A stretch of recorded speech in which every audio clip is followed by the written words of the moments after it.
बिस्मिल्लाहिर्रहमानिर्रहीम। अस्सलाम वालेकुम। हमें पढ़ना है factor affecting the growth of micro organism. सबसे पहले देखेंगे माइक्रो ऑर्गेनिजम्स। माइक्रो ऑर्गेनिजम्स क्या होते हैं? लिविंग इंटाइटीज़ हैं। जिस तरीके से दूसरे जानदार हैं तो इनको डिफरेंट कंडीशंस चाहिए होती हैं ग्रोथ के लिए। माइक्रो ऑर्गेनिजम्स ऐसे ऑर्गेनिजम्स होते हैं जिनको आम आँख से नहीं देखा जा सकता। इनमें हमारे पास बैक्टीरिया आ जाता है और फंजाई आ जाता है। वायरसेस फूड की स्पॉयलेज में इंक्लूड हम इसलिए नहीं करते क्योंकि वायरसेस कंटेमिनेंट हैं, ये फूड स्पॉयल नहीं करते। ये पैथोजेनिक होते हैं, डिफरेंट डिजीजेस तो कॉज कर सकते हैं लेकिन फूड की ब्रेक डाउन नहीं करते हैं वायरसेस। अब जितने भी फैक्टर हैं जो बैक्टीरियल ग्रोथ या माइक्रोबियल ग्रोथ पे असरअंदाज होते हैं उनको मेजर 2 कैटेगरीज में डिवाइड किया जाता है, एक्सट्रिंसिक फैक्टर और इंट्रिंसिक फैक्टर। एक्सट्रिंसिक फैक्टर जो बाहर वाले फैक्टर हैं जैसे टेम्परेचर हो गया, लाइट हो गई, ये हमारे पास एक्सट्रिंसिक फैक्टर। जबकि इंट्रिंसिक फैक्टर में पीएच है और जो composition of the food matrix है वो उसमें वाटर एक्टिविटी भी शामिल हो जाती है इंट्रिंसिक फैक्टर के अंदर। अब हम फूड के हवाले से बात कर रहे हैं, एक्सट्रिंसिक और इंट्रिंसिक फैक्टर। अगर हम बैक्टीरिया के हवाले से या माइक्रोबियल सेल्स के हवाले से बात करें तो सेल्स का जो इंटरनल इन्वायरमेंट होगा वो उनकी ग्रोथ को इफेक्ट करेगा, उसका हमारा लिंक ज़्यादा नहीं है। फूड माइक्रो ऑर्गेनिजम्स की ग्रोथ के लिए जिस तरीके से दूसरे जितने भी हाइड्रोट्रॉफ हैं उनकी ग्रोथ के लिए एक वाइटल रोल प्ले करती है, माइक्रो ऑर्गेनिजम्स के लिए भी वाइटल रोल प्ले करती है। कुछ माइक्रो ऑर्गेनिजम्स ऐसे होते हैं जो अपनी खुराक को खुद बना सकते हैं, जिनको हम क्या बोलते हैं? एरोबिक माइक्रो ऑर्गेनिजम्स बोलते हैं। एरोबिक माइक्रो ऑर्गेनिजम्स में हमारे पास मोस्ट ऑफ द टाइम जो है कुछ बैक्टीरिया जैसे ब्लू ग्रीन अलजी है जिसे हम सियानोबैक्टीरिया बोलते हैं, और अलजी क्या कर सकते हैं? अपनी खुराक तैयार कर सकते हैं by the utilization of carbon dioxide as carbon source, photosynthesis के जरिए। इन ऐसे जानदार जो अपनी खुराक खुद तैयार करते हैं उनको हम क्या बोलते हैं? ऑटोट्रॉफ बोलते हैं।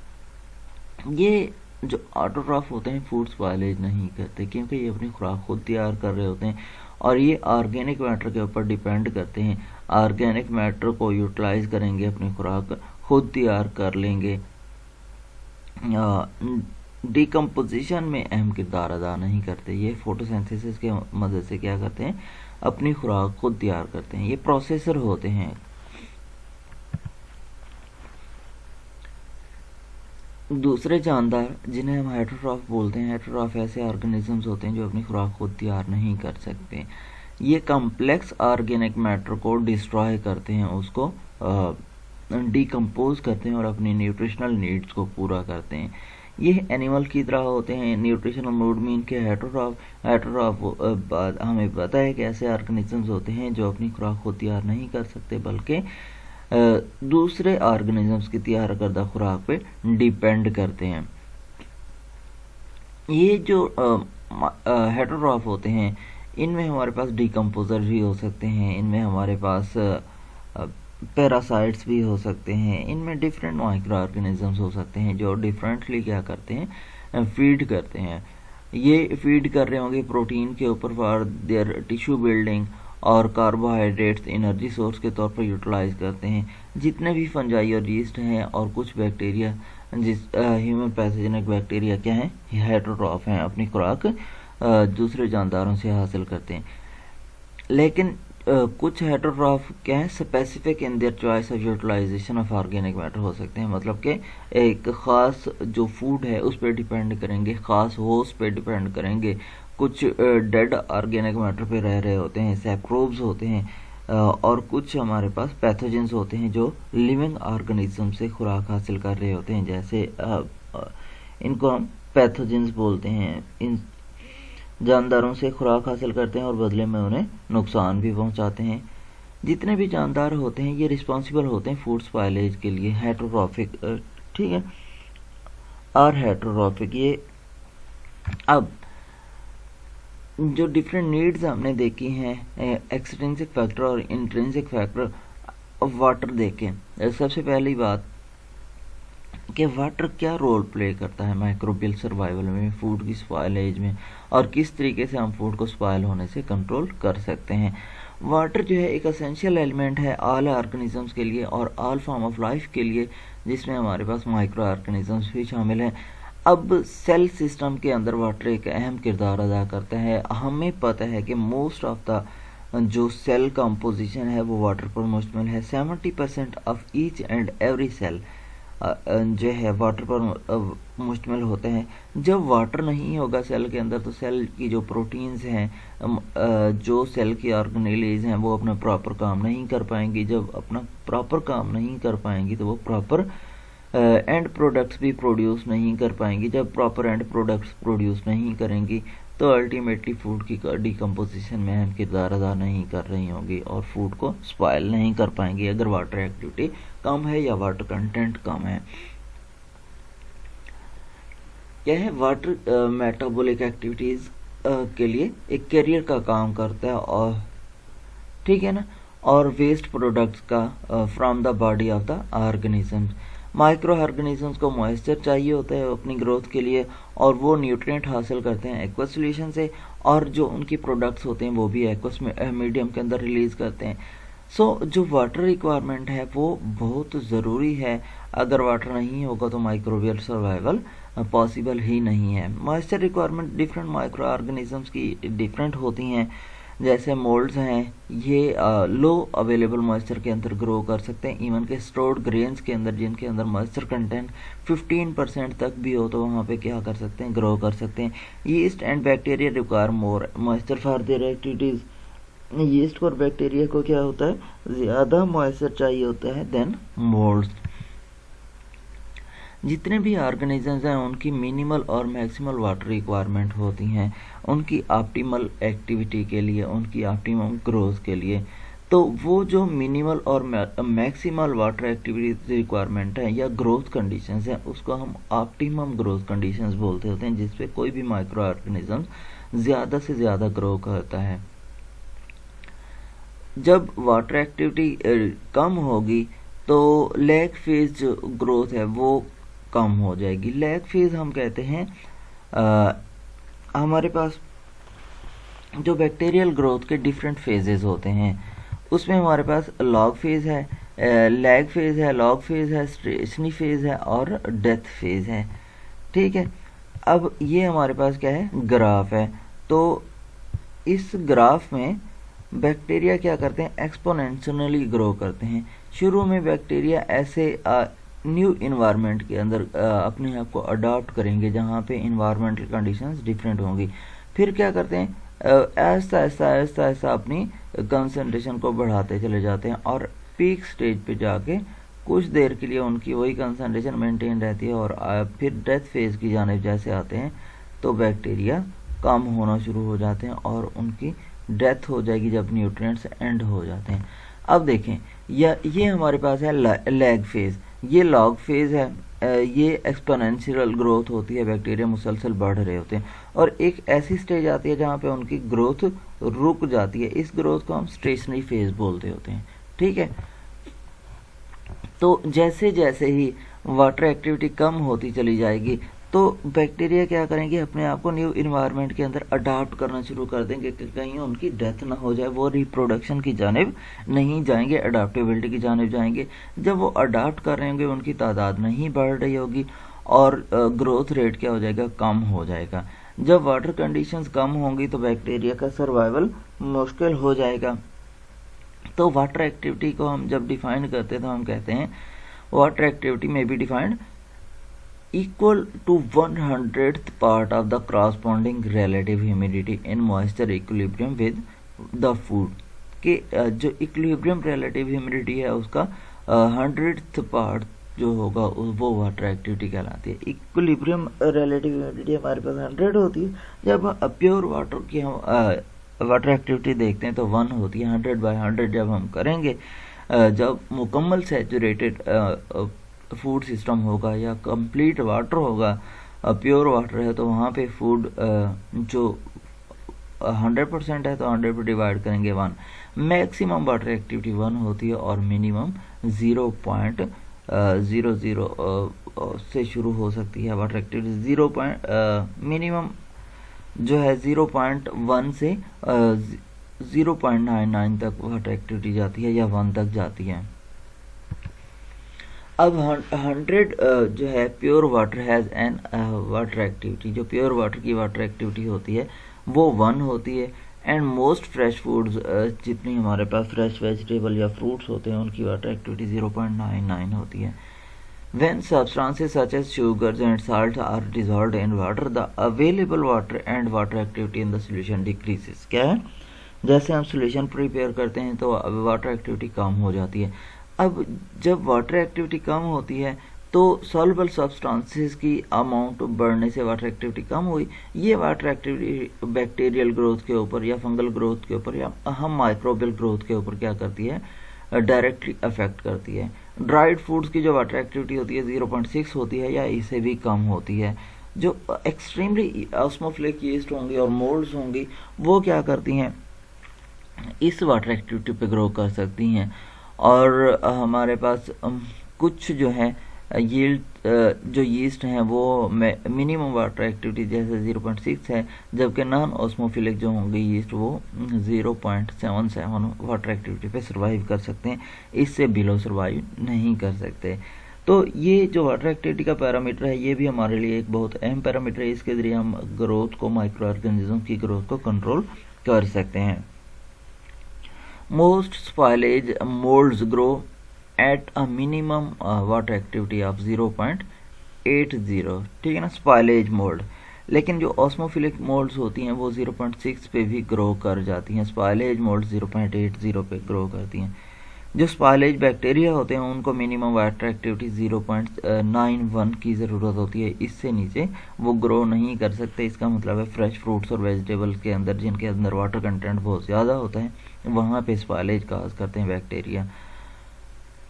और वाटर एक्टिविटी जो कॉमन फूड्स की है वो हमारे पास नेक्स्ट सेक्शन में दी गई है, जिससे हम क्या कर सकते हैं, डिफरेंट फूड्स के लिए डिफरेंट कैटेगरीज को डिफाइन कर सकते हैं और उनकी प्रोसेसिंग टेक्निक्स को भी हम क्या कर सकते हैं, ऑप्टिमाइज कर सकते हैं। Manipulation of water content of food is one principal tool available for controlling the activities of micro organisms. क्या कि वाटर एक्टिविटी जो है, वाटर कंटेंट है, उसके ज़रिए हम क्या कर सकते हैं, माइक्रोबियल ग्रोथ को कंट्रोल कर सकते हैं। तो हमारे लिए जो मैनिपुलेशन है वो बहुत ज़रूरी है। बेसिक प्रिंसिपल क्या है, realized during the unit process of evaporation, dehydration, concentration, and when sugar, salt, and other water binding substances are used for binding moisture in foods।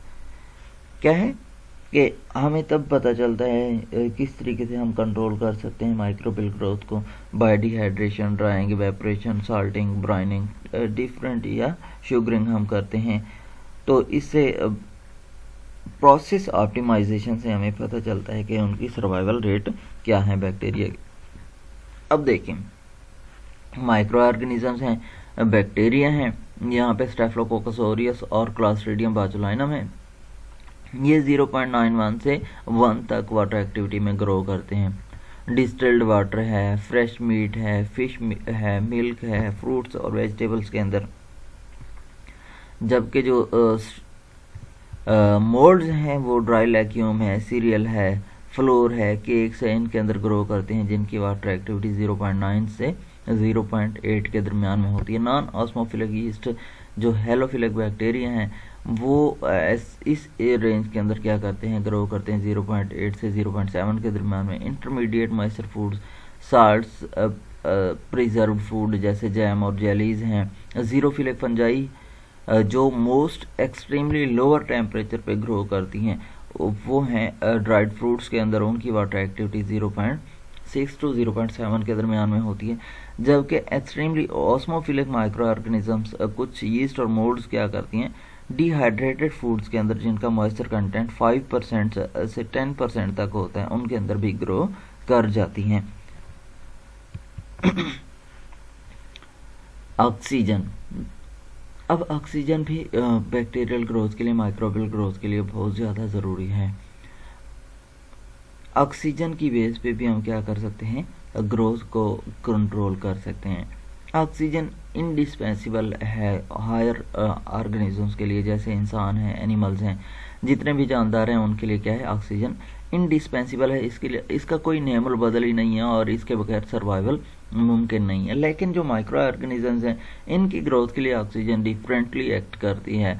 यहाँ पे एरोबिक हो सकते हैं, एनएरोबिक हो सकते हैं, ऑब्लिगेट एरोब्स हो सकते हैं और फैकल्टेटिव एरोब्स हो सकते हैं। डिफरेंट इन्वायरमेंट के अंदर क्या करते हैं, माइक्रो ऑर्गेनिजम्स ग्रो करते हैं और इनकी ऑक्सीजन रिक्वायरमेंट भी डिफरेंट होती हैं।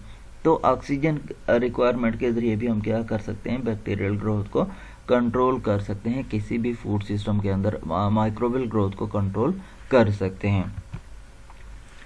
अब ओब्लिगेट एरोब्स कौन से माइक्रो ऑर्गेनिजम्स होंगे, जो ज़्यादा ऑक्सीजन की मौजूदगी में ग्रो कर सकेंगे, जो स्ट्रिक्टली ऑक्सीजन की मौजूदगी में ग्रो करेंगे। With the absence of oxygen ये ग्रो नहीं कर पाएंगे। अगर ऑक्सीजन कम भी होगी तो इनकी ग्रोथ इन्फ्लुएंस होगी। फैकल्टेटिव एरोब्स ऐसे माइक्रो ऑर्गेनिजम्स होते हैं जो सफिशिएंट ऑक्सीजन अवेलेबल, ठीक है ना, सफिशिएंट ऑक्सीजन मतलब कि अगर ऑक्सीजन कम भी होगी तो ग्रो कर जाएंगे और ये anaerobically reduced oxygen conditions के अंदर भी ग्रो कर सकते हैं। ऑब्लिगेट एरोब ये स्ट्रिक्टली क्या करेंगे, ऑक्सीजन की एब्सेंस में ग्रो करेंगे। अगर ऑक्सीजन मौजूद होगी तो ये ग्रो नहीं कर पाएंगे। फैकल्टेटिव एनाएरोब्स ऐसे एनाएरोब्स होते हैं जो ऑक्सीजन होगी तो भी ग्रो कर पाएंगे, अगर ऑक्सीजन नहीं भी होगी तो भी ग्रो कर पाएंगे। ये बेस्ट ग्रो करेंगे in the absence of oxygen, लेकिन अगर ऑक्सीजन नहीं भी होगी तो क्या करेंगे, ऑक्सीजन होगी भी सही तो ग्रो कर जाएंगे, इनकी डेथ नहीं होगी। अब ऑक्सीजन की जो रेगुलेशन है फूड सिस्टम के अंदर उसको भी देखा जा सकता है और माइक्रो ऑर्गेनिज्म को कंट्रोल किया जा सकता है by the optimization of process food preservation के लिए और कुछ फूड आइटम की प्रोडक्शन के लिए क्या किया जा सकता है, रेगुलेट किया जा सकता है। Good example is creation of anaerobic conditions. अगर कैंट फूड्स की हम बात कर रहे हैं तो यहाँ पे एनाएरोबिक माइक्रो ऑर्गेनिजम्स को by the process of heat या एसिडिक इन्वायरमेंट के अंदर किल कर दिया जाता है और जो एरोबिक होते हैं वहाँ पे ऑक्सीजन रिमूव करके या एनाएरोबिकली सेल करके क्या किया जा सकता है, यूज़ किया जा सकता है, किल किया जा सकता है बैक्टीरिया को वैक्यूम पैकेजिंग करके, एग्जॉस्टिंग करके, एनाएरोबिक कंडीशंस प्रोवाइड करके क्या किया जा सकता है, डिस्ट्रॉय किया जा सकता है। एन एरोबिक टेम्परेचर एटमॉस्फेयर क्या करता है, growth of the aerobic micro organisms को किल कर देता है और जर्मिनेशन जो होगी उसको रोक देगा। Because of the danger of promoting growth of anaerobic organisms, processing associated with such preservation technique is usually aimed at destroying all pathogenic anaerobes। ठीक है, क्या किए जाएंगे, जितने भी पैथोजेनिक एनाएरोब्स होंगे उनको डिस्ट्रॉय कर दिया जाएगा। नेक्स्ट है टेम्परेचर। डिफरेंट ऑर्गेनिजम्स होते हैं उनकी टेम्परेचर रिक्वायरमेंट भी डिफरेंट होती हैं और वो क्या करते हैं, डिफरेंटली टेम्परेचर को बेयर कर रहे होते हैं। कुछ और इनकी सर्वाइवल कंडीशन जो मैक्सिमम टेम्परेचर पे जिस पे होती हैं उस टेम्परेचर को हम ऑप्टिमम टेम्परेचर कहते हैं। कोई भी डेविएशन होगी अपर या लोअर टेम्परेचर रेंजेस के अंदर तो इनकी जो एक्टिविटी होगी वो इन्फ्लुएंस होगी। ये maximum temperature beyond which growth and metabolic activity ceases of the organism, जिसको हम क्या बोलते हैं, अपर लिमिट मैक्सिमम टेम्परेचर। और लोअर लिमिट क्या हो सकती है, जहाँ पे वो टेम्परेचर कम से कम टेम्परेचर जहाँ पे माइक्रोबियल एक्टिविटी माइक्रोबियल एक्टिविटी कम हो जाएगी, उनकी सर्वाइवल मुश्किल हो जाएगी, तो लोअर लिमिट कहलाएगी। इसी तरीके से जो अपर लिमिट है और लोअर लिमिट है बैक्टीरिया की, ये क्या करते हैं, बैक्टीरियल ग्रोथ को रोकते हैं और उनकी जो मेटाबॉलिक हैं, मेटाबोलाइट्स हैं, वो भी प्रॉपर प्रोड्यूस नहीं हो रहे होंगे और बैक्टीरियल एक्टिविटी क्या करे, इन्फ्लुएंस नहीं करेगी फूड सिस्टम को। टेम्परेचर रिक्वायरमेंट के बेस पे माइक्रो ऑर्गेनिजम्स को डिफरेंट कैटेगरीज के अंदर, डिफरेंट ग्रुप्स के अंदर डिवाइड किया जाता है। थर्मोफिलिक होते हैं, मीज़ोफिलिक होते हैं, ऑस्मोफिलिक बैक्टीरिया होते हैं। थर्मोफिलिक बैक्टीरिया ऑस्मोफिलिक नहीं, टेम्परेचर रेंज पे हम क्या करते हैं, थर्मोफिलिक, मीज़ोफिलिक और सैक्रोट्रोफिक बैक्टीरिया होते हैं, सैक्रोफिलिक बैक्टीरिया होते हैं। थर्मोफिलिक बैक्टीरिया वो बैक्टीरिया जो हायर टेम्परेचर रेंजेस को अडॉप्ट कर लेते हैं और वहाँ पे सर्वाइव कर जाते हैं 45 to 55 डिग्री सेंटीग्रेड और इवन 60 डिग्री सेंटीग्रेड पे थर्मोफाइल्स ग्रो कर जाते हैं। इसमें स्टीरियोथर्मोफाइल्स हैं और थर्मोफिलिक क्लॉस्ट्रीडिया हैं इस ग्रुप के अंदर। ट्रू थर्मोफिलिक बैक्टीरिया हैं जो हायर टेम्परेचर को बेयर कर जाते हैं। बेसिलस कोगुलेंस है, लैक्टोबैसिलस बल्गैरिकस है और कुछ फिंजाई भी हैं जो क्या करती हैं, फैकल्टेटिव थर्मोफाइल्स हैं, मतलब कि अगर टेम्परेचर होगा तो भी बर्दाश्त कर जाएंगे, लेकिन बेस्ट ग्रो मीज़ोफिलिक इन्वायरमेंट के अंदर करते हैं।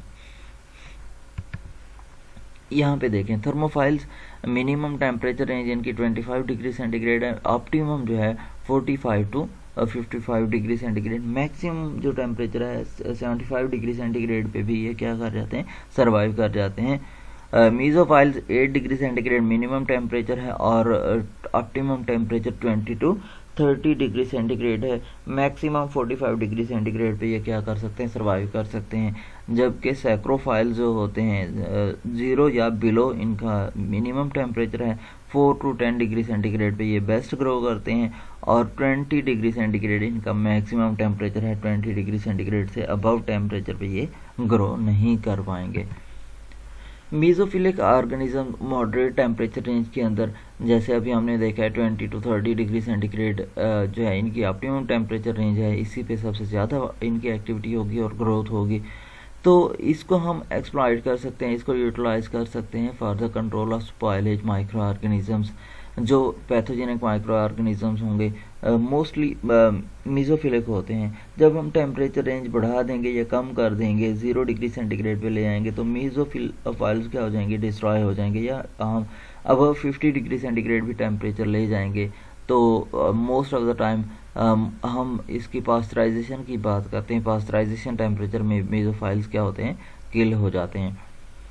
ये अब इसमें स्ट्रेप्टोकोकस है, माइक्रोकोकस है, बैसिलस है, क्लॉस्ट्रीडिया है, एस्क्रिचिया कोलाई है, साल्मोनेला है, विब्रियो है और यीस्ट और मोल्ड्स हैं। ये सारे के सारे जो हैं ह्यूमन पैथोजेंस हैं जो इंसान को बहुत ज़्यादा मुतासिर करते हैं।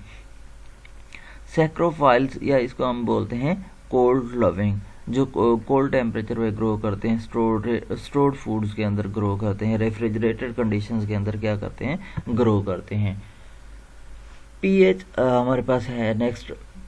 पीएच भी बहुत वेज से क्या करता है, माइक्रोबियल एक्टिविटी को इन्फ्लुएंस करता है। अगर पीएच ज़्यादा होगी तो यहाँ पे हम बात करते हैं ऐसे बैक्टीरिया जो थर्मोड्यूरिक बैक्टीरिया हाई एसिडिक कंडीशंस के अंदर ग्रो कर जाते हैं। कम पीएच होगी तो बैक्टीरिया क्या करेंगे, सर्वाइव नहीं कर पाएंगे। पीएच ज़्यादा इन टर्म हम कह रहे हैं कि एसिडिटी ज़्यादा होगी, ठीक है ना। पीएच कम होगी, एसिडिटी ज़्यादा होगी। पीएच जैसे जैसे बढ़ती चली जाती है तो बेसिसिटी बढ़ती चली जाती है और एसिडिटी कम होती चली जाती है। तो माइक्रो ऑर्गेनिजम्स क्या करते हैं, स्पेसिफिक पीएच रेंज के अंदर ग्रो करते हैं और वो स्पेसिफिक रेंज जहाँ पे मैक्सिमम ग्रोथ होती है माइक्रो ऑर्गेनिजम्स की, ऑप्टिमम पीएच कहलाती है।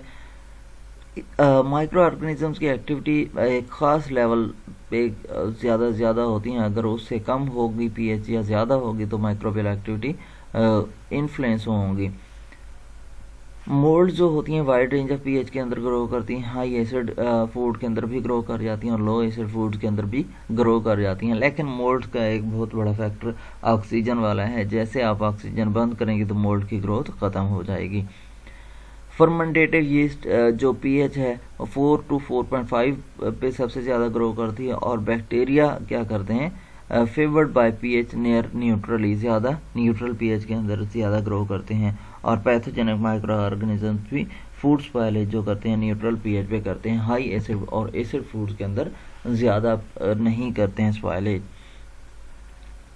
PH value of food not only affect the rate of growth, ठीक है, लेकिन रेजिस्टेंस या ससेप्टिबिलिटी वेरियस हैजर्ड्स जैसे हीटिंग है, फ्रीजिंग है, ड्राइंग है, केमिकल्स हैं, उनके क्या करती है, अगेंस्ट भी काम करती है, उनकी रेजिस्टिविटी को भी ब्रेक करती है।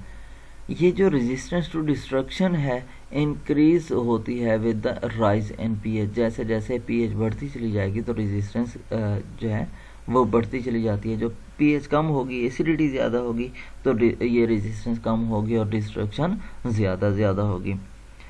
तो ऐसे ऑर्गेनिजम्स को डिस्ट्रॉय करना इजी है जहाँ पे पीएच हाई एसिड है या एसिड फूड्स हैं, मीडियम एसिड और लो एसिड फूड की निस्बत।